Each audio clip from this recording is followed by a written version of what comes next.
What's up, y'all? Welcome to another episode of the Six Figure Vet Podcast, where we share the success stories of veterans that have successfully unlaced the boots. Be sure to subscribe to our podcast on all streaming platforms and give us a follow on the gram at the Six Figure Vet. I'm a Let's go. six-figure vet, self-made, self-built, didn't stop, dedicated, stay down till I came up, that's patience. Dreaming to goals to plans to execution. Hey, y'all. Welcome back to another episode of the Six Figure Vet Podcast. And today we have the pleasure of speaking to a mother, a real estate agent and investor, MBA recipient, and of course, the best Navy in the world, a Navy veteran, Miss Justine. How are you doing today, sis? I'm good. How are you? I'm happy to be here. I'm happy to be here. I am doing well. I am doing so well. Thank you for asking. I appreciate that. Yes, we need those check-ins. Yes, we definitely do. Okay, especially those of us that have little human beings. Okay, blink twice if you're all right. You see, I'm blinking. I'm blinking over here.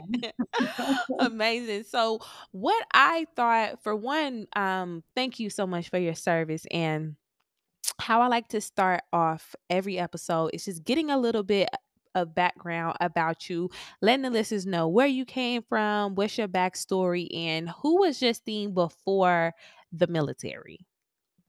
Yeah, so I am originally from Atlanta, Georgia, East Side, the infamous East Side of Atlanta. Um, I joined in 2014. Prior to that, I was at college out at University of West Georgia. I was kind of in a situation where I wasn't feeling it. It was very much poor college student, and I'm like, this is not the trajectory I want for my life. And so I looked into the different branches, did my research, and there was actually a recruiting office near where my sister lived in Smyrna, Georgia. And I went in one day, and I guess the rest is history. That's how it started. That's how it all started. So every veteran so far that I've interviewed said, "Oh, I went to the Air Force first, and they didn't take me, or that wasn't the vibe I was going for." Did you automatically go to the Navy? Was you like, "Okay, sign me up for the Navy"? I actually did go to the Air Force Ain't first. that crazy? You I three for did. three. I did. I can't lie. I did because that they got the best reputation. Okay, they Definitely. call it the Air Force for nothing. I'm trying to do what I need to do and do as minimal amount of work as I can. So I went into the Air Force recruiting office first, and they actually were saying the earliest I could ship out was like in a year, and I was like, oh no, Wow. I'm trying to go right now. Mhm. Trying to Yeah. get signed up right now. Right, So yeah. exactly. hmm So you sign up for the Navy, and what was your rate in the Navy? I was an MA, so that was Oh, wow. yes, Master at Arms, aka military police. Mhm. So I was safeguarding the base, and the beautiful thing about being an MA is that we don't always get attached to ships. That's kind of rare for us. Whereas most rates in the Navy, you will be on the ship. That's our job, to be on the ships, to be deployable. But as the MA, you're usually attached to bases or squadrons or something of the sort. That is very, very true. And I didn't find that out until I end up like becoming friends with some MAs that you don't all like y'all see shore rotation is pretty sweet. And then even when you're technically on sea duty, you might not even have to quote unquote go out to sea while you're serving on sea duty. Exactly right. I was overseas my whole enlistment, and I did not deploy. I didn't go out to sea. I didn't do any of that. Wow. So hmm during your time in the military, how long did you serve for? So I did my 4 years, and Okay. I hit the door after those four. Listen, I don't blame you. I don't blame you. So what was was you like when you joined, were you like, okay, I'm only doing four and then I'm gonna get out? Or was you like, let me see how I like it and depending on how this first enlistment goes, then we'll see? Or like how did you make that decision to just be like, okay, I've had enough? So yeah, when I first joined, I was very much like the boot camp. it did it for me. I was like, you know what? I love the Navy. I want to stay in. I'm a Oh full wow. lifer. I was patriotic after I got out of boot camp. And girl, once I hit San Antonio, our A school in San Antonio at Lackland, I was like, oh no, it was completely different from what I thought the military would be. I'm thinking everyone is like squared away and just, respect. I knew the higher ups weren't, we're lower ranking, so we're not getting any respect in that, right? But I thought everyone kind of just carried around that Navy Corps values and things like that. And I very much like when I got to A school, it was nothing of the sort. It was complete anarchy. It was people going to mass for sleeping with the students at A school and getting them pregnant. And Oh I just wow. realized nobody took anything serious. It was kind of just, it was what it was. And I was like, you know what? I'm just going to do my four. I'm going to do my four. And that's all I can do.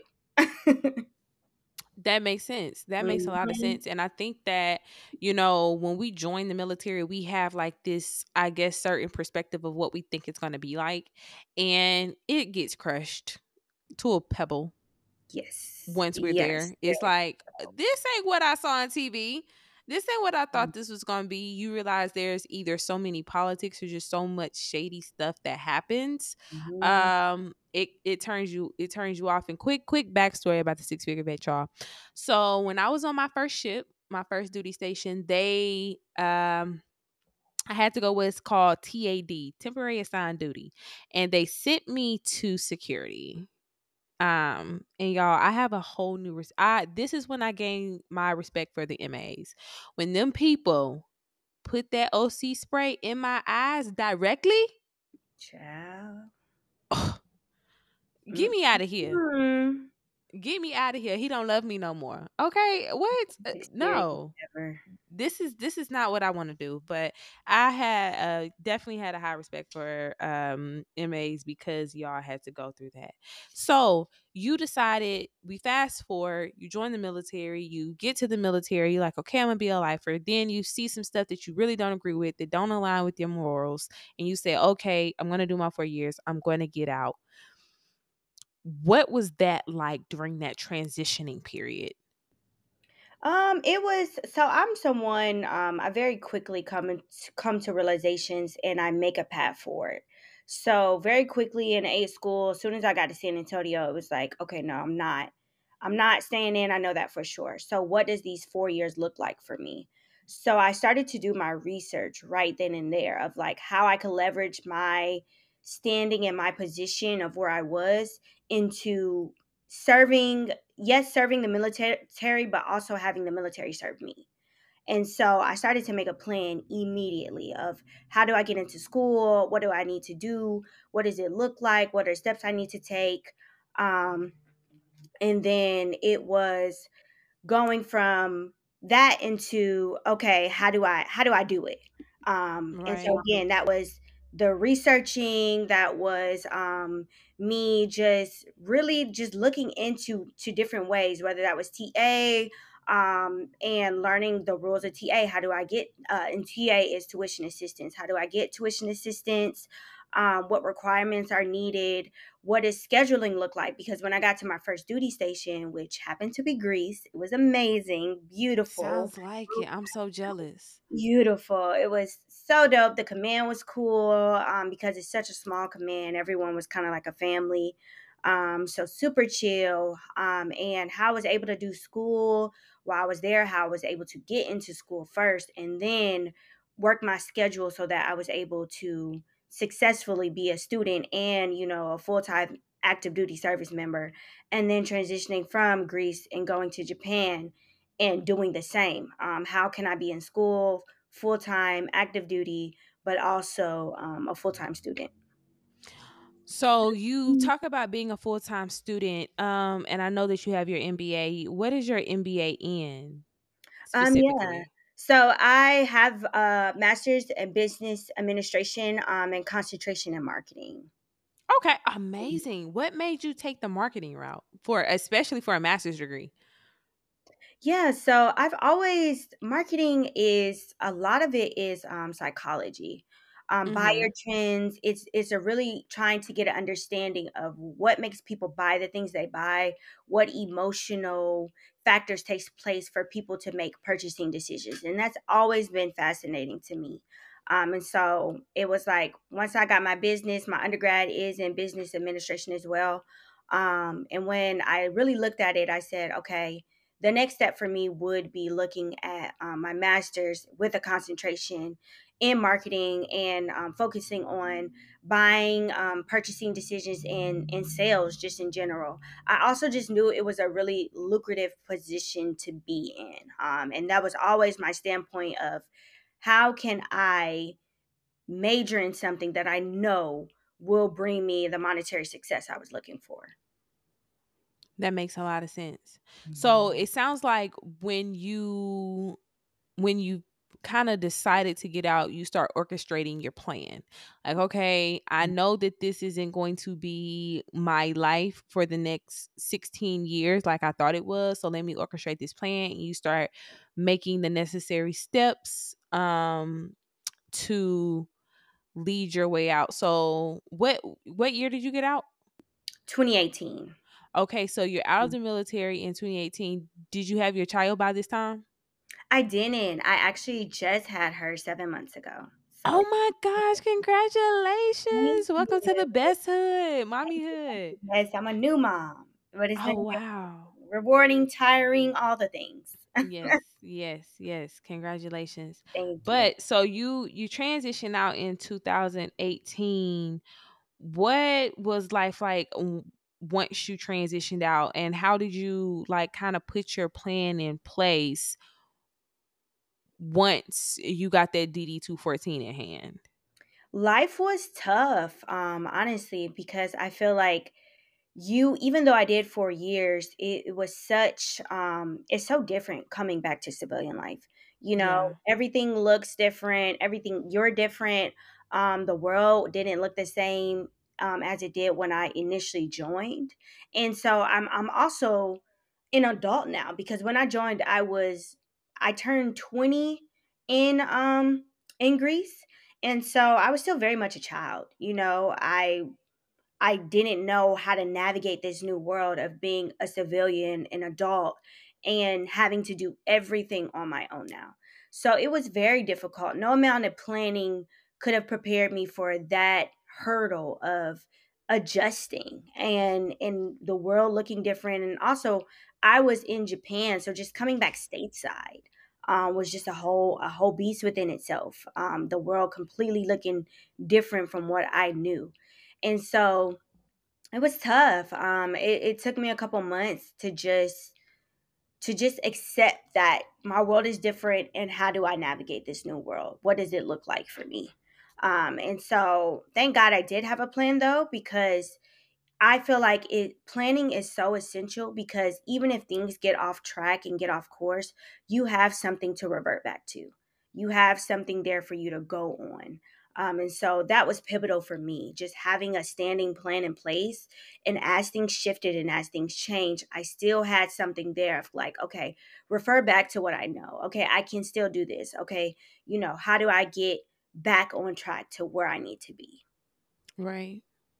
And me and one of my friends, shout out to Brian Walker, Navy vet as well.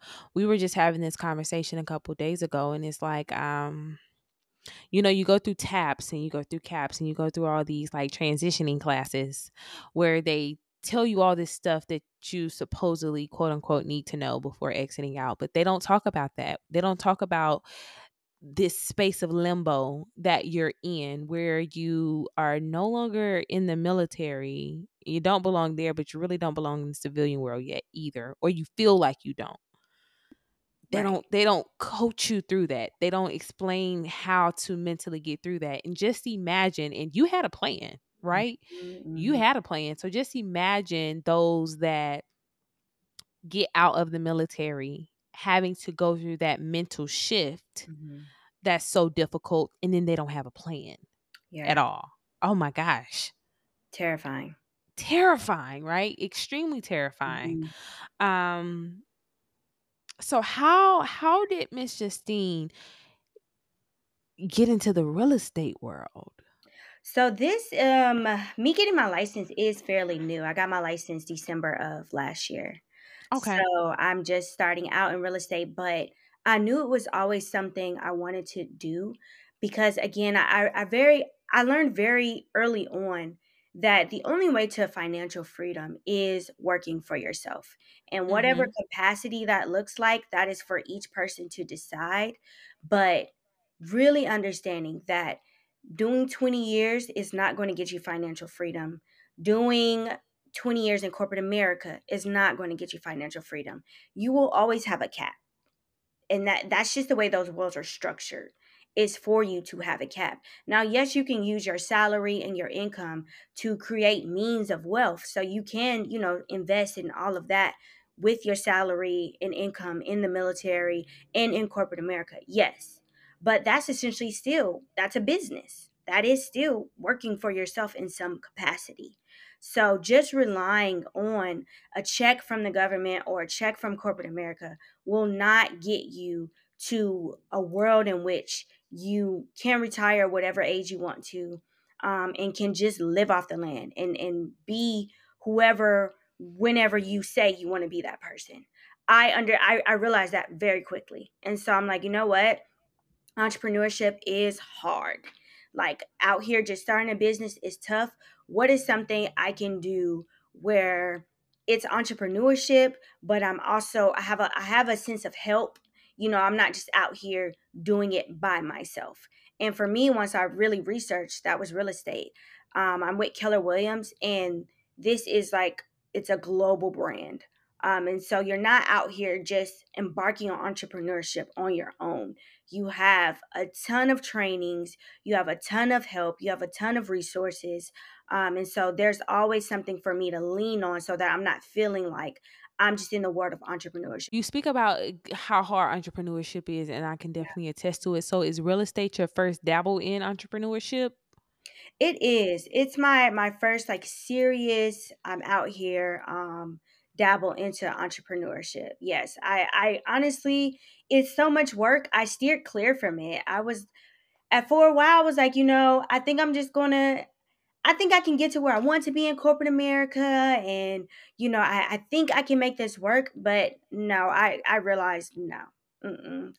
No, they want us to work, work, work until we die, and that's just not Yeah, something I'm trying to do. I'm trying to retire by 40. So, corporate America definitely a is not goal. gonna give me that. Right. So, was corporate America, were you in corporate America when you got out of the military up until you started doing real estate? So I got out in 2018. I had my bachelor's in business. I started working for a tech company in San Francisco. So again, this was all part of me planning. And to those listening, I want to say a plan is pivotal.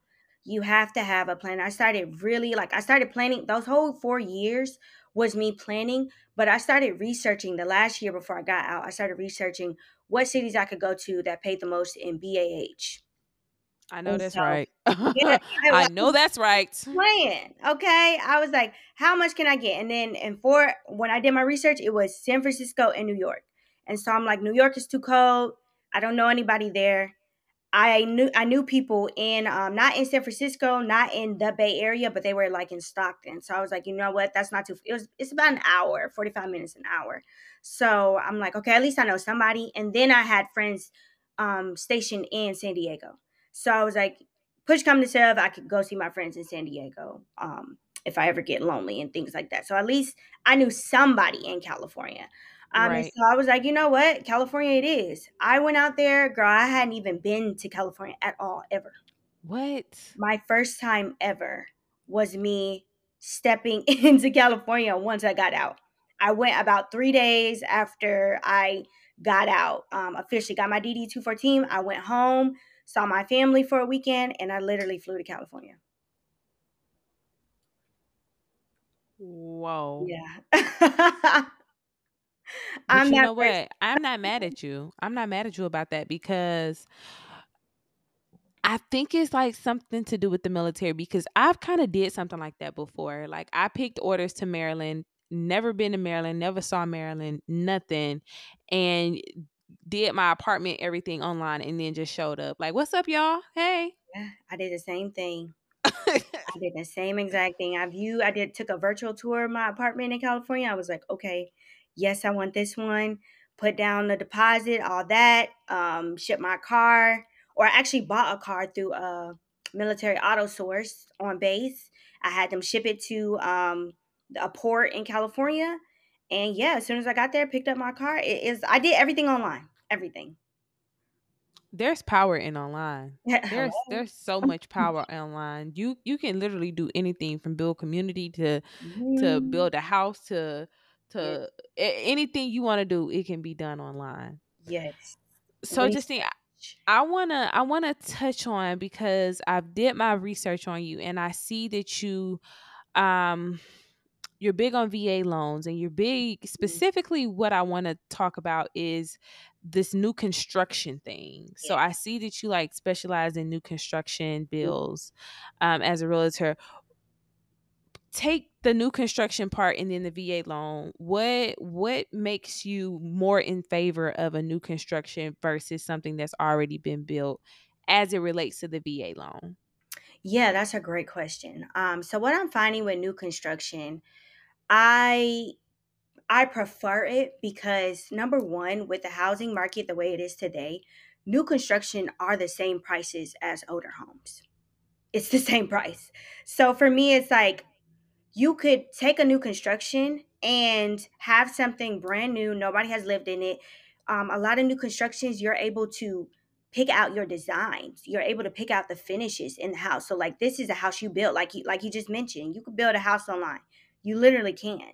And so, for the same price as buying an older home, you could pick a house of your choosing, and with the VA loan, most builders offer a lot of incentives. Just purchasing a new construction. I've been looking at new construction in Georgia right now. A lot of builders have offered 15K incentives towards closing costs. They also offer an extra monetary incentive when you are a veteran or first responder, something of that nature. And so you get all of these extra costs from the builder towards closing. You also have the opportunity to get money back. When I purchased my first home, because the builder put so much money towards closing, I actually got money back at closing. So I spent nothing outside of a deposit, to say, okay, I'm a serious buyer. You know, this is my deposit. This is my money to you, saying that I'm serious. Please don't sell the land. This will be my house, and that was about 2,300 back in 2020 when I bought. So that was That was a 2,300. wonderful time to be It alive. was a wonderful time. Girl, interest rate 2.3. Oh Lord, 2.3 interest rate. take me back.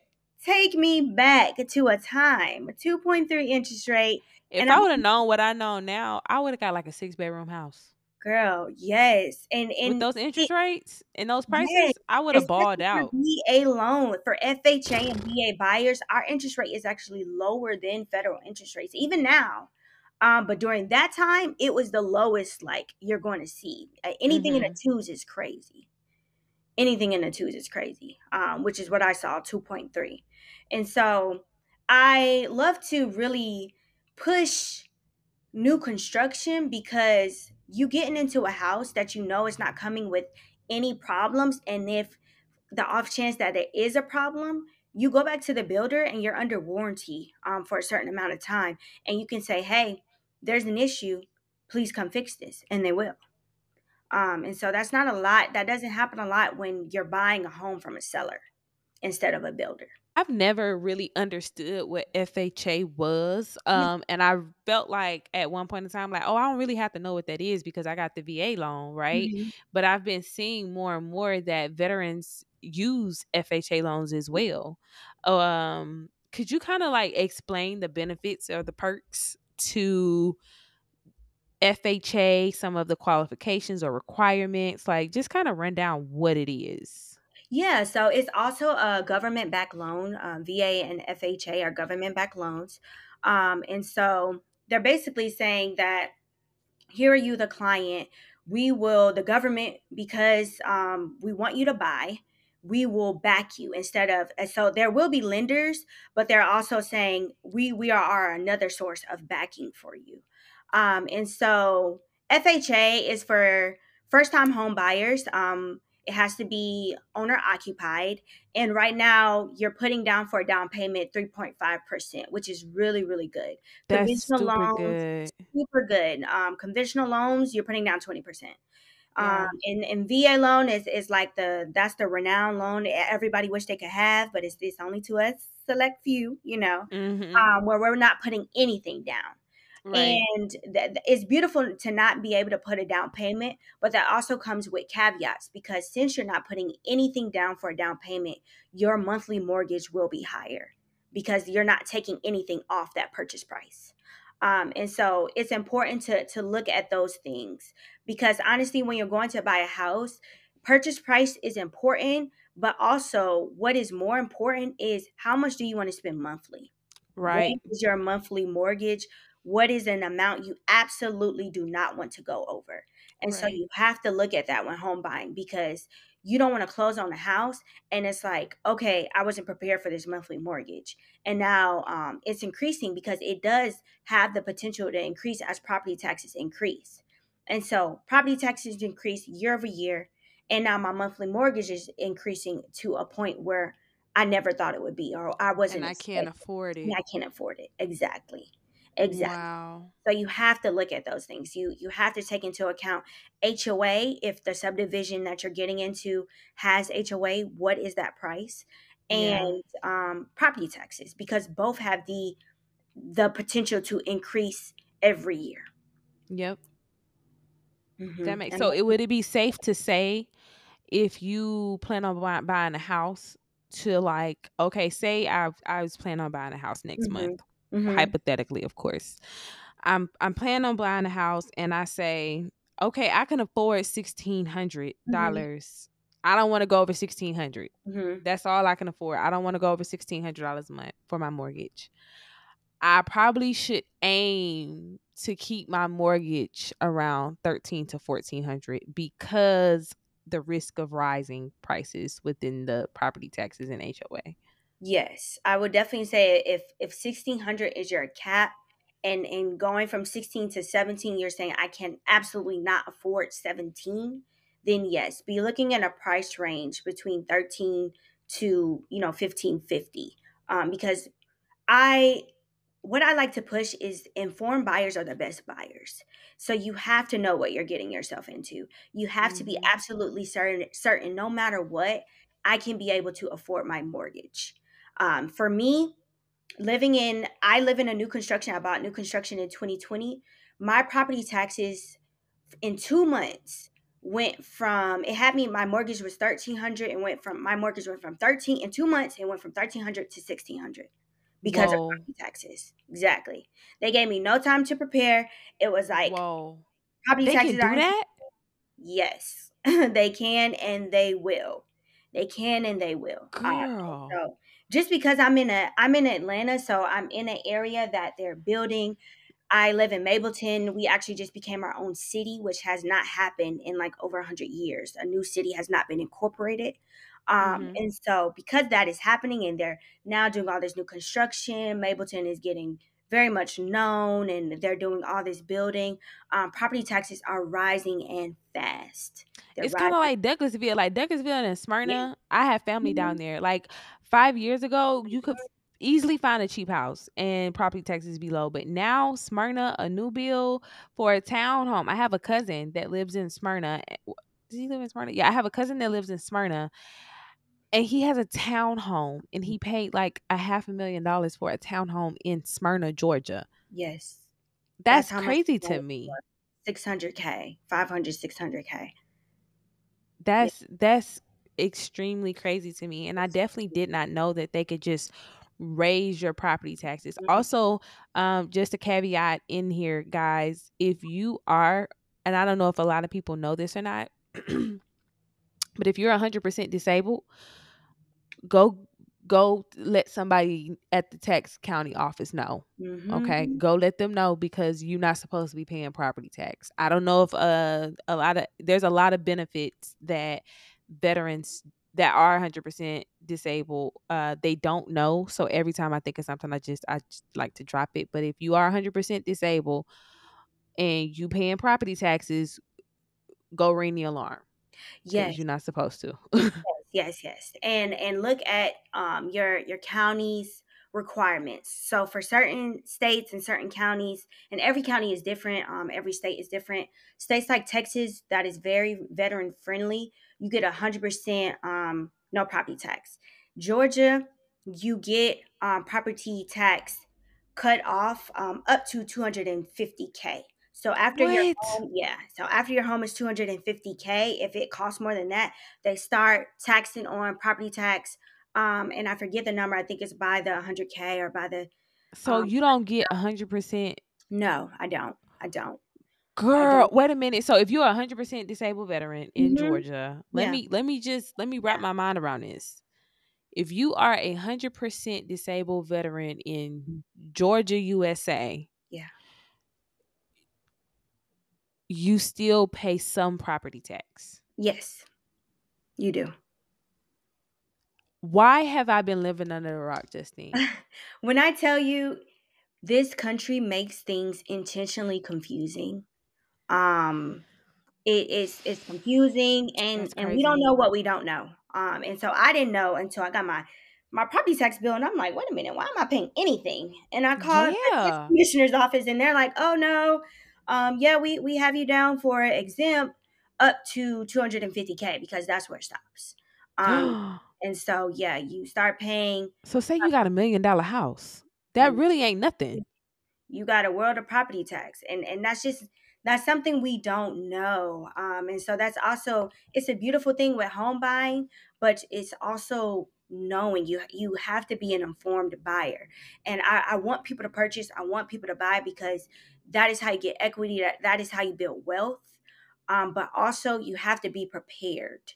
That is my number one thing: be prepared, because Yeah. property taxes increase, HOAs increase. And so my mortgage from 2020 does not look the way that it looks now in 2024. I can only imagine. Hmm. And see, I'm spoiled. I bought my house in Maryland. Maryland is also I guess veteran friendly. They're another state that it's 100%. Like you Hmm. don't pay property tax if you're 100% disabled. You don't pay property taxes. Yes, that's what I'm saying. Do your research. And you would think that Georgia would be like California is like, I get it, it's California. Mhm. Or New York is like, I get it, it's New York. But Georgia, bro, Right. You would think. Nope. They getting their money some way, somehow.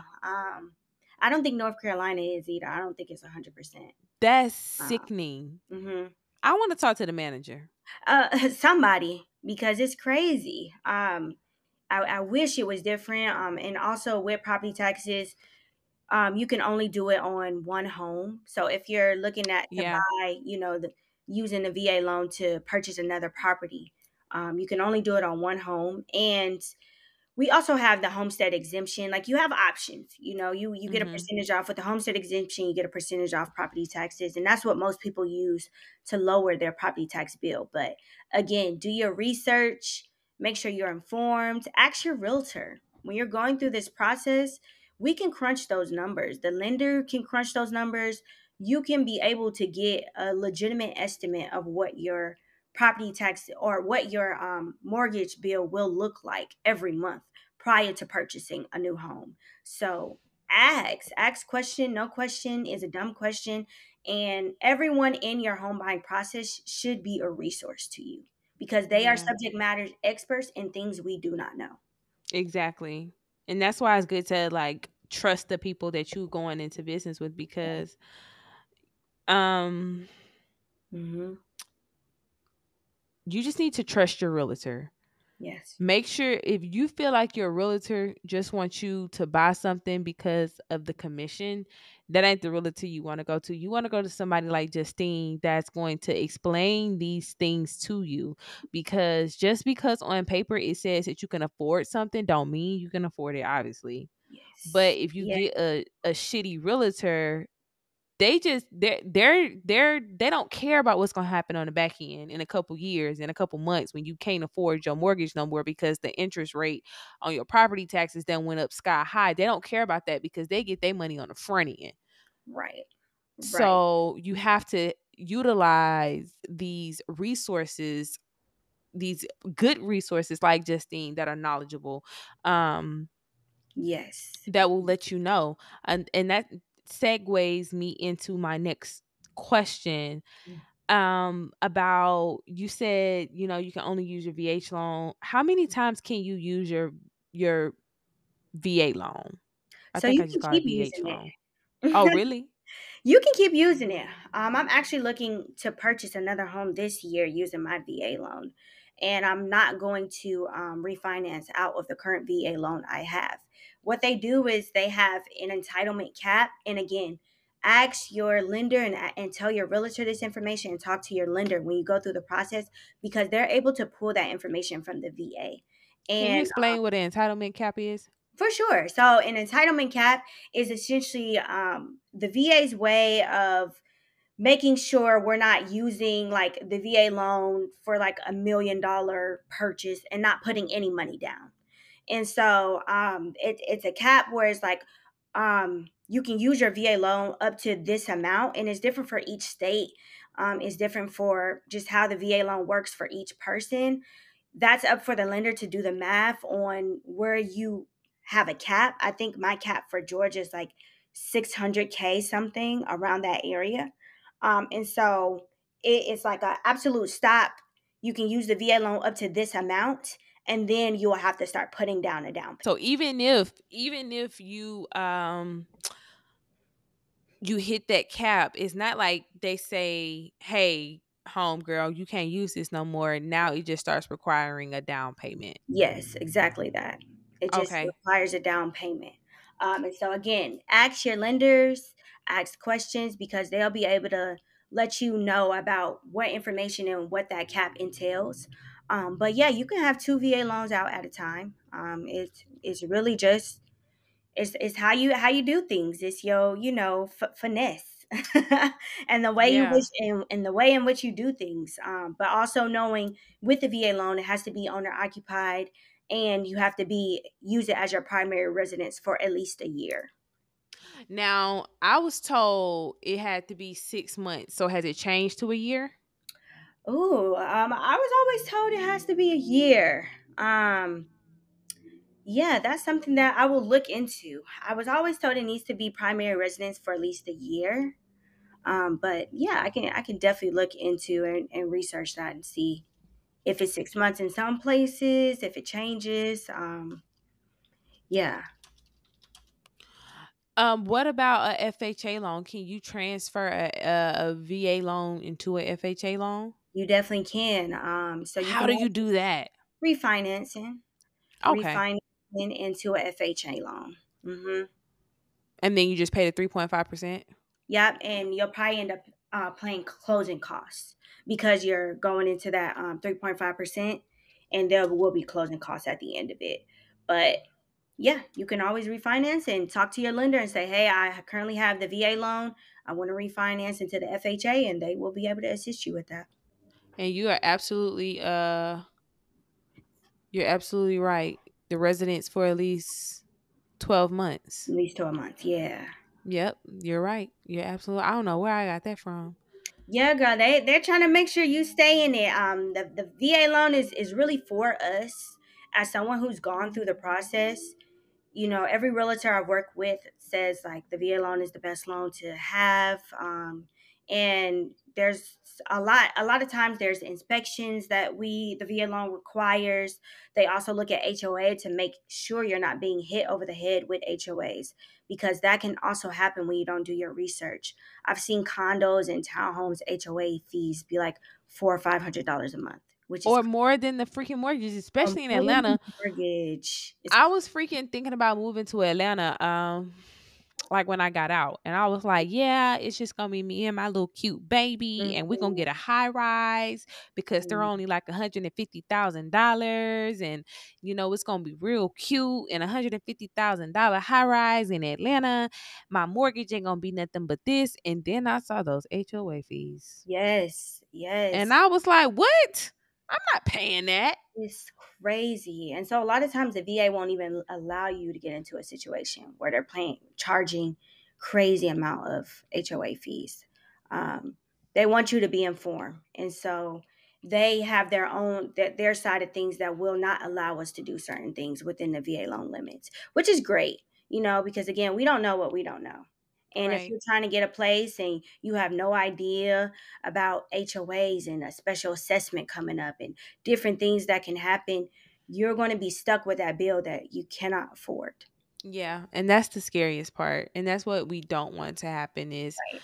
getting into these financial situations that we feel stuck in, right? Mhm. That we can't climb our way out of, or that it is extremely hard for us to climb our way out of Right. because we saw something being nice and pretty and shiny, Hmm. um And that nobody we told thought. us. Mhm. Mhm. Exactly. So, Miss Justine, if there is one piece of advice that you could give somebody that is currently transitioning out of the military, or that is already a veteran, what Mhm. piece of advice would you leave them with? I would say to plan. Make sure you plan, especially when you as someone transitioning out, you're saying, I know I'm not going to do 20. I know after, my first contract is up, I'm going to transition out. Plan ahead.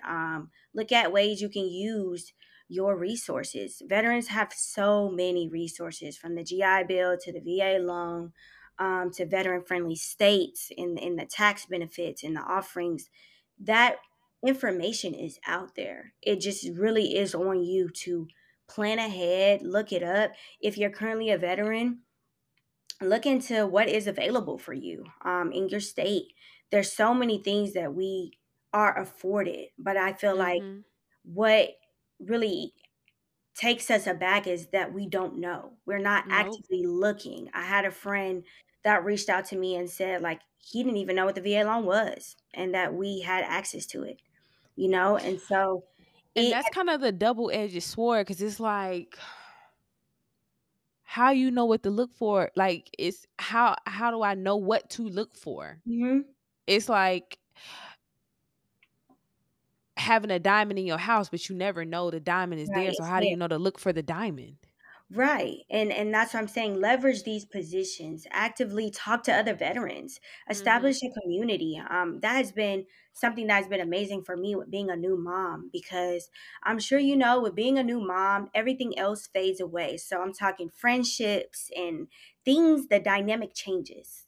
The dynamic changes between friends and family and the things you used to do and the person you used to be. That changes. And Yep. so what you need now in this new space, because being a new mom is a whole new undertaking and it's a new space. What you need is a community. I don't know what I don't know. And so me reaching out to other mothers has been so powerful for me, because they are able to tell me things I don't know.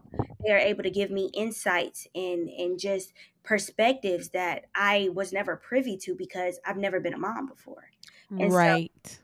again, as a veteran, establish a community, reach out to people. There's so many things available. There's so many people, maybe asking the same questions as you or has Yep. done the same thing as you. I had no idea that when it came to being 100% disabled, that you can get your student loans removed, Mhm. Yep. completely removed. Yep. 100%. Like, if you have any student loans, you can get, that's not information that is always available. And even Nope. when I found it out, girl, I was digging. I'm googling and nothing's really coming up. And then even when I went to Nailnet, the website, to look to see if that was a thing for Nailnet, it was just like, if you feel like you or if you're 100% disabled, please reach out to this number. It offered no more information. That's it. That was it. And then once Wow. I called the number, they said, okay, this is the loan app, the application, you fill this out, and this is how the process goes. So the only reason I knew that though is because I talked to another veteran who was 100% disabled. Mm-hmm. You don't know what you don't know. Reach out to people, ask questions, even if that means getting on LinkedIn and seeing people who are 100% disabled in your area or at your job. Reach out to them. People are happy to help you. Yes, People veterans, one thing that we gonna do, baby, we gonna take care of each other. yes, because Veterans is the tightest knit community that I've ever been a part of. yes, same here. I have never met anyone unwilling to help. Yeah. Unwilling to help.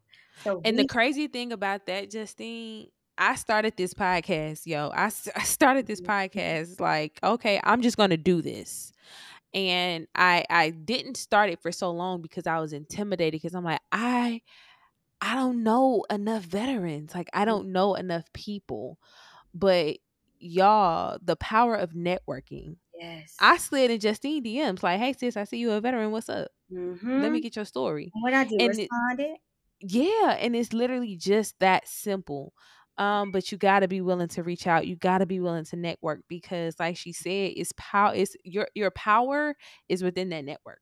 Yeah. Your knowledge is within your network. Everything, your value, all of that shit is within the network because somebody's always going to know more than you. Right. That's why you need to have those allies.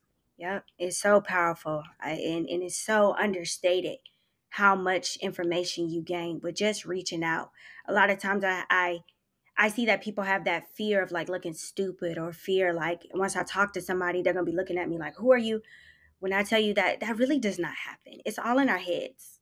It really is all in our heads. So reach out, ask questions. No question is a stupid question. And there's somebody out there with the knowledge that you need. All you have to do is reach out to them. Exactly. Exactly. Mhm. Justine, can you please tell the people where to reach you at, my girl? Yes. So you can find me on LinkedIn at Justine Singleton. I'm also on Instagram as Justine the Agent. So it's the with a THEE. Shout out to Meg. We love you, girl. Um, I can be reached on those platforms. Yes, and if anyone has any questions, I am here. I am a resource. It is my honor to help veterans. I'm actually co-chair of the Veterans Business Research Group at my job. And so it's like in my work life, I prioritize veterans and assisting veterans. In my personal life, I prioritize veterans and assisting veterans. And this is something I'm passionate about and I love because I know so many of us fall by the wayside and it's due to us not having knowledge and not having access and just not knowing. So I love us. We, like you said, we are the tightest community there is. And lean on me. I got y'all. I know that's right. If you're in Atlanta and you're looking to purchase a home, please, please, please reach out to Miss Justine Singleton. Please reach Again, out to me. yes, this is another episode of the Six Figure Vet. We appreciate y'all. We love y'all. Six Figure Vet is out. If you are a veteran, active duty service member, or civilian that is currently in a mental health crisis or suffers from mental health issues, please dial 988.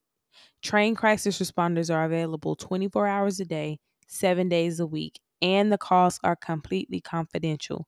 Again, that number is 988. Veterans and service members, press 1. You don't have to suffer in silence.